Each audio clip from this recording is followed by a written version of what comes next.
speedily to Baghdad and occupying it. Gilani fled the country, and Abdullah was restored to the throne in the interests of Britain. The revolt in Iraq was inspired by Germany.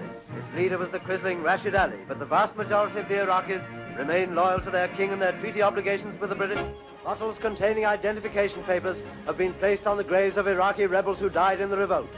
Wherever the influence of Nazism extends, death follows swiftly. Although Iraqi resistance against the British did not cease during the entire period of colonialism, British control over Iraq was only able to continue over this long period due to the stooge government of Abdullah and Nuri Said, and through the classic British policy of divide and rule, inciting division between the various factions within Iraq.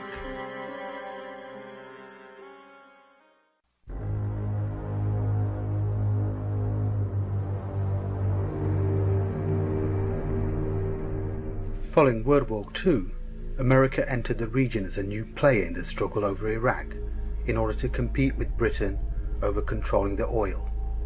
America had since 1920 demanded from Britain her share in the oil of the Gulf.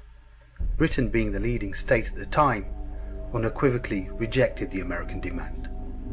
At the end of World War II, the American President Roosevelt dispatched a presidential committee to the Middle East to visit Saudi Arabia, Iraq, Iran, Kuwait, Bahrain and Qatar. On return, it submitted a report that began with the following statement: "The oil of the Middle East is the greatest treasure that nature has left in history, and the economic and political influence of this treasure will be serious." Subsequently, when the US Secretary of State asked President Roosevelt, "President, what is the share of the oil of the Middle East that we must control?" Roosevelt replied, "Not less than 100%. One of America's delegates, based abroad, wrote to Roosevelt, stating, "The Middle East is a huge world galaxy of oil fields that has no parallel in the world. Saudi Arabia is the sun of this galaxy, for it is the biggest oil well in the Middle East. Its conditions are suitable, for its king, Abdulaziz Al Saud, wants two things: money and protection of the throne. The USA must guarantee these two things." This matter was later arranged between King Abdulaziz and Roosevelt in a meeting on an American warship in the Suez Canal, and so America won the oil of Saudi Arabia in accordance with a treaty between the king and the company of Aramco.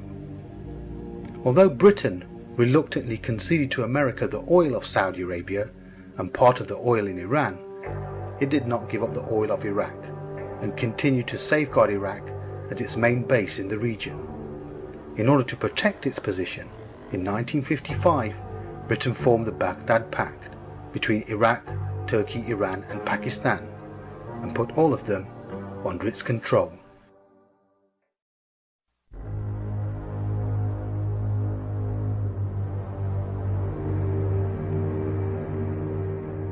America planned to break the British hegemony over Iraq by instigating a military coup, like it did in Egypt on behalf of its agent, Gamal Abdel Nasser, against Egypt's King Farouk. Cairo, 1954. Egyptians hear Colonel Nasser speaking of the future Arab empire, from the Persian Gulf to the Atlantic. In Iraq, a movement of free military officers was organized under the leadership of Abdul Karim Qasim and Abdul Salam Arif, based on the model of the movement of free officers in Egypt. The coup was successful, and in 1958 they overthrew the monarchy in Iraq and established a republic. Without warning, revolution has swept away the young King Faisal of Iraq and his uncle Crown Prince Abdul Ilah. Iraq becomes #1 danger spot. Veteran Premier Nuri Said is deposed, he has fled, and the Republican rebels have offered £10,000 for his arrest. The tide of Arab nationalism is again in flood. Abdullah and Nuri were publicly slaughtered.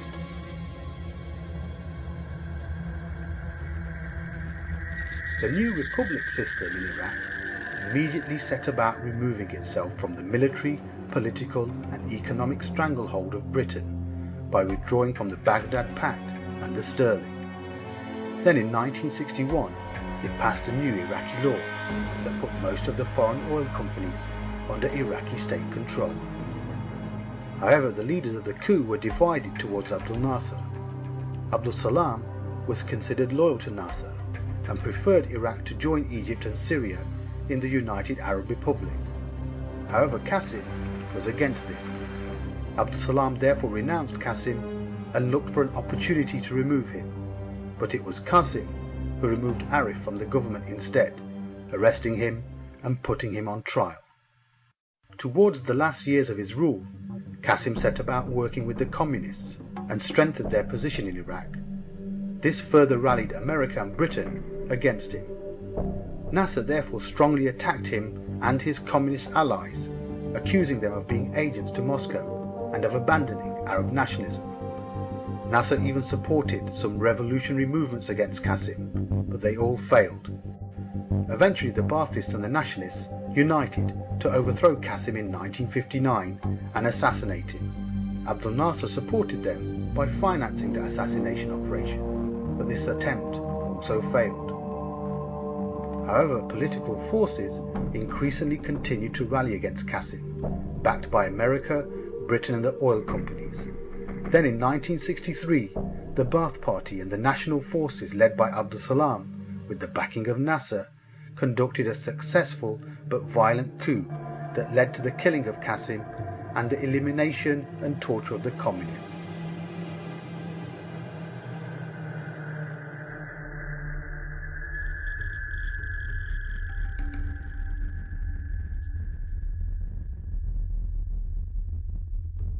The coup was led by Ahmed Hassan al-Bakr, loyal to the English, and Abdul Salam, a nationalist supported by America and Nasser. And because there was split in loyalty between America and Britain, it was inevitable that a dispute would eventually occur between them. Baghdad has taken on an appearance of surface quiet, but the city still seethes. The stability of the new government is questionable in restless Iraq.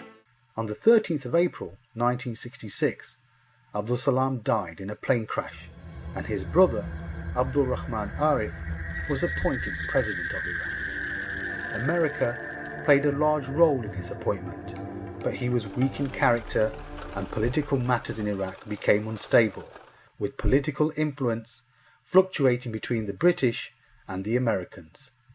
It finally settled in favour of the British by way of another coup in 1968, when the Baathists, loyal to the British led by al-Bakr, and his deputy, Saddam Hussein, took the reins of power. 10 years later, al-Bakr was forced to step down and concede authority to his powerful deputy, Saddam Hussein, who managed to rally the Ba'ath and security forces behind him. Saddam promptly set about destroying all the political and military opposition within Iraq. أحلام المتآمرين كثيرة، ولكن ثقوا أنه واحد منكم بيقاتل بتفنقوا نظرة شاشة سنة دون أن يسلم.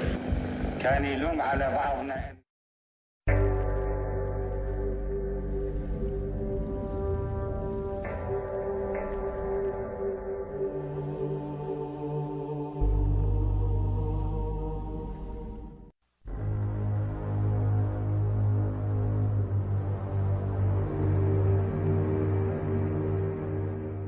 During the 1980s, Saddam waged war against Iran, primarily on behalf of the British, who had been harmed by the revolution of Al-Khomeini, which had destroyed all British interests in Iran.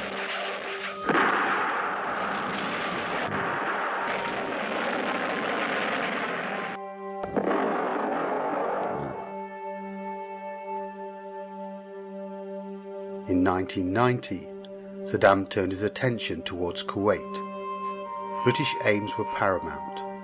Firstly, to promote its agent Saddam as the strongman in the region, thereby strengthening Britain's position in the Middle East. Secondly, as a challenge to America's influence, particularly over oil in the Gulf.